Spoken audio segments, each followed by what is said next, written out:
وتنتقي حبها من غير يفتري كل التبارك تجري لها دوامها كل الدعاء Bismillahirrahmanirrahim. Apa kabar Kofizen semuanya? Semoga kita selalu dalam lindungan Allah Subhanahu wa taala. Kofizen semuanya, pemahaman manusia tentang masalah babi itu beraneka ragam, tergantung agama mereka. Kalau agama mereka itu agama orang-orang kafir, wajar mereka akan menghalalkan babi, dan mereka itu 100% akan membela bagaimanapun caranya untuk menghalalkan babi. Sedangkan orang-orang Islam yang muslim, tentu mereka adalah orang-orang yang dilarang memakan babi sesuai dengan ayat-ayat di dalam Al-Quran. Maka mereka juga akan mencari berbagai macam alasan untuk membenarkan tentang keharaman babi. Tapi perlu kita garis bawahi bahwa sebetulnya keharaman babi itu di dalam agama manapun ada. Ingat ya, keharaman babi dalam kitab manapun itu ada. Yang saat ini terjadi itu adalah orang-orang yang mereka itu mengaku punya agama, punya kitab suci, mereka tidak mau mempelajari kitab suci mereka, atau mereka memang tidak patuh sama sekali dengan kitab suci mereka dan membuat aturan-aturan sendiri, sehingga mereka menghalalkan babi dengan berbagai macam cara. Termasuk salah satunya, saya pernah menonton sebuah video, short video, itu ada seorang vlogger, dia bikin video tentang masakan babi, dan dia mengatakan babi itu katanya adalah binatang yang diturunkan dari surga ndasmu kan gitu.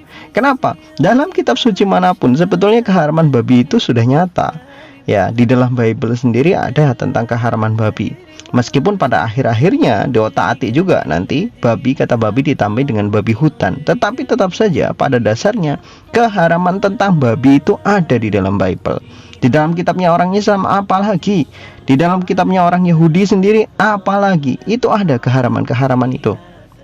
Jadi pertanyaan adalah, kalau di dalam kitab-kitab itu sudah disinggung tentang keharaman babi, berarti babi itu binatang yang memang haram, ya, dalam perspektif kitab suci yang merujuk kepada wahyu Tuhan terutama, bukan perkataan para pendeta, bukan perkataan para pemuka agama, bukan perkataan para pastor, atau misalkan kiai atau ustadz yang nyeleneh gitu. Bukan perkataan mereka, yang jadi patokan adalah kitab suci. Kalau kitab sucinya mengatakan ada keharaman tentang babi, maka sehebat apapun manusia mengatakan babi itu halal, babi itu enak, babi itu dari surga, binatang dari surga yang diturunkan ke bumi, itu semua hanyalah perkataan omong kosong hawa nafsu. Karena kitab sucinya mengatakan sesuatu yang berbeda. Jelas sekali ya. Nah, Kofizen semuanya, jadi pada dasarnya orang-orang yang menghalalkan babi itu hanyalah murni orang yang mengikuti hawa nafsunya. Kita, kaum muslimin, umat Islam, orang yang beriman, tidak butuh alasan apapun untuk mengharamkan babi. Kalau Tuhan mengatakan babi itu haram, ya kami akan mengatakan haram tanpa alasan apapun. Meskipun babi itu enak, misalkan babi itu bergizi, misalkan babi itu banyak vitaminnya sekalipun, kalau Tuhan bilang haram, Allah bilang haram, kita akan katakan itu haram. Nggak peduli mau banyak alasan seperti apapun, namanya haram-haram. Karena yang Allah haramkan itu pasti lebih sedikit daripada apa yang Allah halalkan. Allah cuma mengharamkan babi dan binatang-binatang buas toh, binatang yang membahayakan manusia. Sisanya halal semua, banyak yang halal daripada yang haram. Ya, sama halnya dengan sholat, dengan puasa, dengan zakat. Ingat baik-baik, ketika perintah sholat, ketika perintah puasa itu turun, nggak ada yang namanya penelitian modern seperti saat ini. Orang ketika menjalankan sholat, menjalankan puasa, nggak tahu manfaat apa yang dia dapatkan dari kesehatan tubuhnya. Rasulullah juga tidak tahu manfaat kesehatan apa yang didapatkan bagi orang sholat, juga nggak tahu penelitian ilmiah tentang sujud, tentang ruku, tentang duduk di antara dua sujud atau duduk tahiyat. Semuanya itu Rasulullah nggak tahu manfaatnya untuk kesehatan. Yang penting ketika ayat itu turun, diperintahkan untuk sholat, Rasulullah diajari tata cara sholat dari malaikat Jibril, Rasulullah melaksanakan, kaum muslimin melaksanakannya, maka selesai sudah urusannya.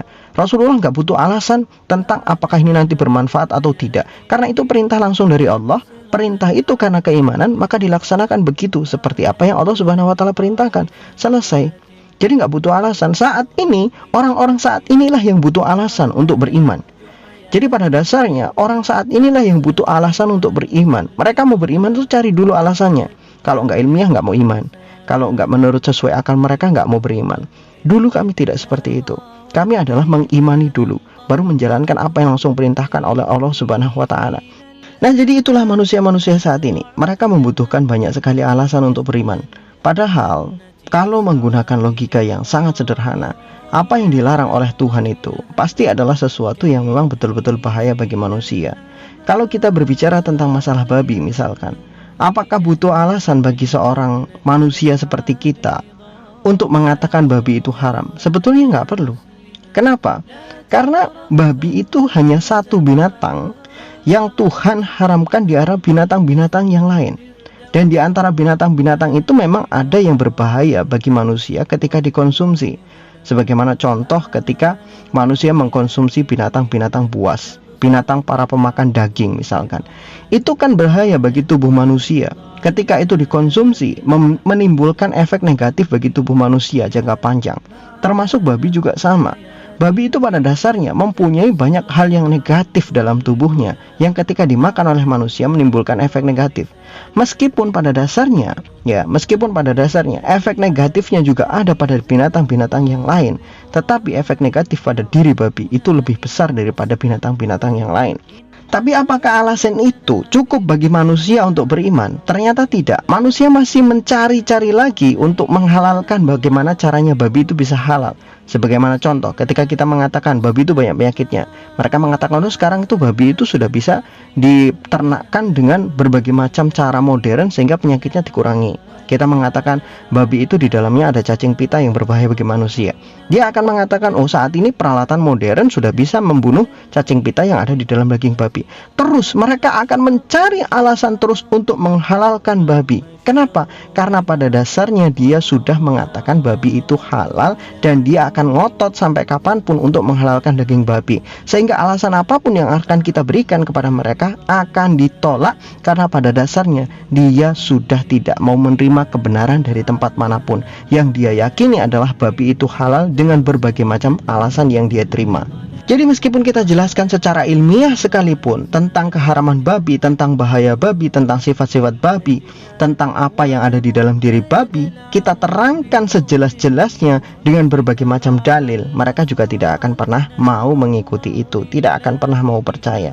Karena bagi mereka, kenikmatan yang ada di mulut itu lebih penting daripada akal sehat dan logika. Itu yang harus kita pahami. Jadi Kofizen semuanya, nggak usah bingung dengan orang-orang kafir yang terus-terusan saja mereka mencoba untuk menghalalkan babi dengan berbagai macam cara. Dan kita juga nggak usah pusing-pusing mencarikan alasan bagi mereka untuk mengharamkan babi. Kenapa? Karena orang-orang kafir itu, innalladzina kafaru sawa'un 'alaihim a'andzartahum am lam tundzirhum la yu'minun. Jelas itu ayatnya. Orang yang sudah kafirnya mutlak, ingat kafirnya mutlak kafirnya, kamu beri peringatan atau tidak kamu beri peringatan mereka nggak akan pernah mau beriman. Karena pada dasarnya hati mereka sudah menolak tentang keimanan dan kebenaran itu sendiri. Kalau mereka memang dari awalnya punya niatan beriman, punya niat mau mencari kebenaran, maka mereka akan belajar tentang kebenaran dan menerima kebenaran itu dengan lapang dada. Seperti yang dilakukan oleh orang-orang non-Islam, para ilmuwan yang meskipun mereka tidak masuk Islam, tetapi mereka mengakui kebenaran Islam dan mereka membeberkan kebenaran-kebenaran itu untuk dipelajari bagi manusia dan jadi pelajaran bagi manusia.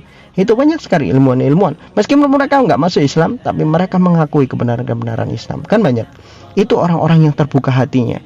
Kalau mereka, ini bisa jadi mendapatkan hidayah karena mereka sudah membuka hati. Tapi bagi mereka, orang-orang yang sudah menutup hatinya tadi itu tidak mau mendengarkan kebenaran, maka jangan sekali-kali berharap mendapatkan hidayah bagi mereka. Wallahu a'lam bishawab. Semoga bermanfaat.